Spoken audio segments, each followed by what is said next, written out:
Trump vient de déclencher une grenade économique. Alors la question est, qui est touché en premier?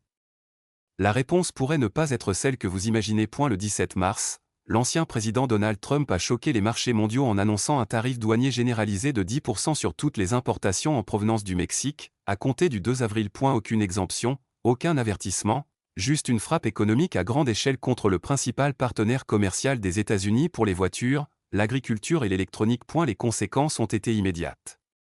Bloomberg a décrit une panique dans la chaîne d'approvisionnement. Le peso mexicain a connu sa pire chute depuis octobre 2023. Les actions des principaux constructeurs automobiles américains ont chuté de plus de 4,1% en une seule séance de bourse. En coulisses, les PDG de multinationales étaient en alerte, et les gouverneurs des États frontaliers convoquaient des réunions d'urgence. Mais c'est là que les choses deviennent encore plus explosives. Le Mexique n'a pas répliqué par des tarifs. A eu lieu de cela, il se pourrait qu'il ait tendu un piège, et que les États-Unis y soient tombés en plein dedans.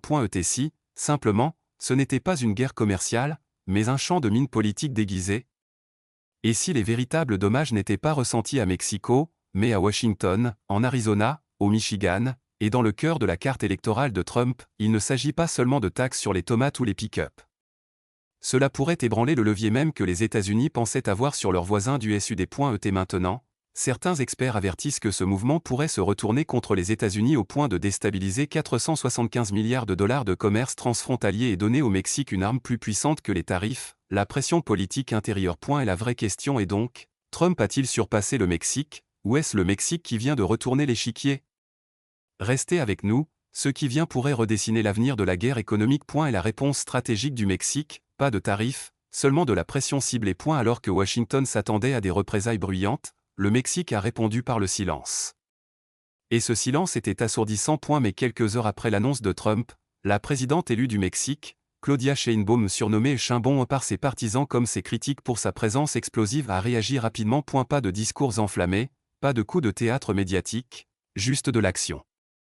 Elle a convoqué ses principaux conseillers économiques pour une réunion d'urgence à huis clos. À l'aube, sa stratégie était claire, ne pas riposter par des tarifs, mais frapper les États-Unis là où ça fait plus mal, à l'intérieur de leurs propres frontières. Puis est venu le coup de mettre une liste. Pas une menace. Pas une sanction. Juste une liste froide et calculée. 34 des plus puissantes entreprises américaines opérant au Mexique, Tesla, Deere et compagnie, Cargill, des noms influents non seulement à Wall Street mais aussi dans les circonscriptions électorales des États clés du Midwest et du Sud américain. Le message était silencieux mais sans équivoque, vous nous taxez, nous faisons pression sur eux. Reuters a parlé d'un avertissement silencieux. Mais appelons cela ce que c'est vraiment, du jiu-jitsu économique. Le Mexique n'a pas riposté. Il a redirigé. Et ce faisant, il a transformé le conflit d'un litige commercial bilatéral en une crise politique intérieure en devenir. Pourquoi Sheinbaum n'a-t-elle pas répondu avec ses propres tarifs? Parce qu'elle n'en avait pas besoin. Le mouvement de Trump a créé une division non pas avec le Mexique, mais au sein même des États-Unis. Réfléchissez, pourquoi frapper Washington quand on peut laisser le Michigan, l'Ohio et le Texas crier à votre place? Ce n'est pas de la diplomatie, c'est de la pression déguisée en retenue et cela fonctionne. À huis clos, les lobbies d'entreprise appellent déjà les sénateurs républicains. Les PDG calculent les pertes non pas en millions, mais en milliards. Les chaînes d'approvisionnement ne sont pas seulement sous pression, elles se fissurent. Les électeurs américains, beaucoup n'ont même pas conscience qu'ils vont bientôt payer 3 800 $ de plus pour leur prochain pick-up. Alors posons-nous la question évidente, le Mexique vient-il de montrer au monde un nouveau modèle de contre-attaque? Plutôt que de jouer au jeu perdant-perdant des tarifs, le Mexique a ciblé les réseaux d'influence. Il a transformé les géants américains du business en soupapes de décompression involontaire, libérant une pression économique et politique non pas à Mexico, mais à Washington DC, Phoenix, Austin et des moines. L'approche de Sheinbaum n'est pas seulement intelligente, elle est systémique. Elle redéfinit le champ de bataille, de la politique étrangère au mécontentement intérieur. Si cette stratégie se répand, elle pourrait ne pas seulement changer la manière dont les petites nations répondent à la pression américaine. Elle pourrait déclencher un mouvement mondial, utiliser l'intégration économique non pas pour renforcer la dépendance, mais pour rediriger la douleur. Combien de temps le gouvernement américain peut-il maintenir sa position quand ses propres entreprises exigent un repli, et surtout, que se passe-t-il ensuite? Les électeurs réalisent que ce tarif America First pourrait en réalité leur coûter leur emploi, leurs économies et leur stabilité. Deux effets en cascade, les PDG américains ont réagi avec force. Le 19 mars, soit seulement 2 jours après l'annonce fracassante de Trump sur les tarifs douaniers, la réaction atteignait un point d'ébullition non pas de la part de dirigeants étrangers, mais des propres conseils d'administration américains. Les PDG des grandes entreprises américaines n'étaient pas seulement inquiets, ils étaient furieux. Des dirigeants de l'industrie automobile, de l'agrobusiness et de géants de la logistique ont afflué sur Capitol Hill. Les téléphones sonnaient sans arrêt, les boîtes mail des élus républicains étaient inondées. Ce n'était pas un lobbying habituel, c'était de la panique et pour de bonnes raisons. Les premières estimations révélaient que chaque véhicule assemblé avec des composants transfrontaliers coûterait désormais en moyenne $3 800 de plus à produire. Ce n'est pas seulement un coût porté aux marges des entreprises, c'est un coût direct aux consommateurs, déjà confrontés à l'inflation.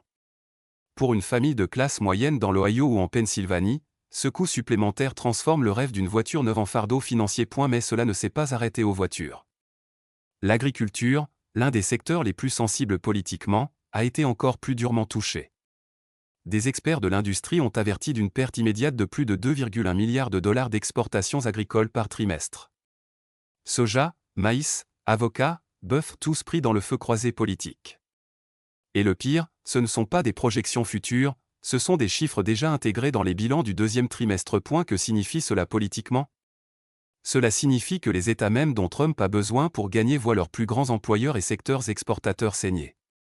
Cela signifie que les élus républicains, dont beaucoup sont arrivés au pouvoir en promettant croissance économique et déréglementation, font maintenant face à une alliance furieuse de dirigeants d'entreprises et d'électeurs exigeant des réponses et vite. Juste au moment où Washington pensait que les dégâts étaient contenus, le Canada est entré dans la discussion. De l'autre côté de la frontière, les responsables canadiens ont été pris de court. Près de 70% des exportations automobiles du Canada passent par le corridor États-Unis-Mexique. La perturbation tarifaire a déclenché une série de réunions d'urgence.